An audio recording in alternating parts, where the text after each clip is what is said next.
Breaking news. Vijayawada సింటినీ ఆసుపత్రిలో భారీ అగ్ని ప్రమాదం జరిగింది. విద్యుత్ షార్ట్ సర్క్యూట్ వల్ల ఎంఆర్ఐ స్కానర్ను ఆనుకుని ఉన్న సర్వర్ రూమ్లోని 3 బ్యాటరీలు పేలిపోయాయి. దీంతో ఒక్కసారిగా మంటలు చెలరేగాయి. 3 అంతస్తుల ఆసుపత్రి భవనం దట్టమైన పొగతో నిండిపోయింది. ఒకవైపు పొగ వల్ల ఊపిరి ఆడని పరిస్థితి, మరోవైపు ఏం జరిగిందో, ప్రమాదం నుంచి ఎలా తప్పించుకోవాలో తెలియని దుస్థితి. దీంతో తీవ్ర ఆందోళన చెందారు రోగులు, వారి సహాయకులు.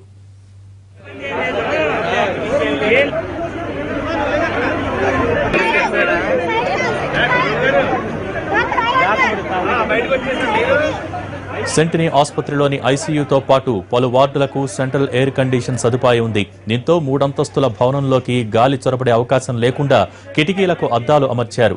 ఇంకేముంది, అగ్ని ప్రమాదం జరగడంతో పొగ బయటకు వెళ్లే మార్గం లేకపోయింది. ఊపిరాడక ఉక్కిరిబిక్కిరయ్యారు రోగులు, వారి సహాయకులు. మరోవైపు పొగ వల్ల ఇబ్బంది పడుతూనే రోగుల్ని రక్షించే పనిలో పడ్డారు ఆసుపత్రి సిబ్బంది. పొగ బయటకు పోయేలా కిటికీలకు అమర్చిన అద్దాలను పగలగొట్టారు.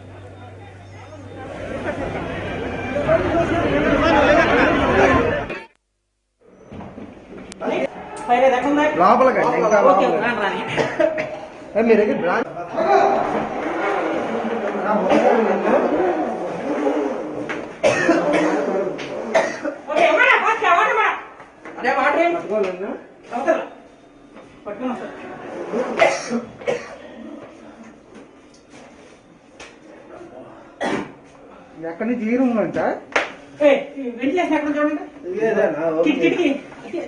అక్కడ తప్ప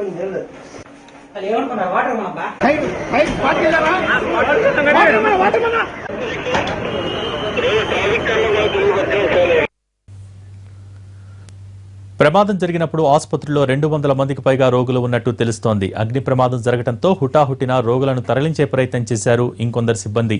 ముఖ్యంగా ఐసీయూలో ఉన్న రోగులను అంబులెన్సుల్లో ఇతర ఆసుపత్రులకు తరలించారు. మరోవైపు బ్యాటరీలు పేలటం వల్ల చెలరేగిన మంటల్ని కూడా ఆ గదికే పరిమితం చేయగలిగారు సిబ్బంది. మంటల్ని పూర్తిగా ఆర్పివేయడంతో హమ్మయ్య అంటూ ఊపిరి పీల్చుకున్నారు సిబ్బంది, రోగులు.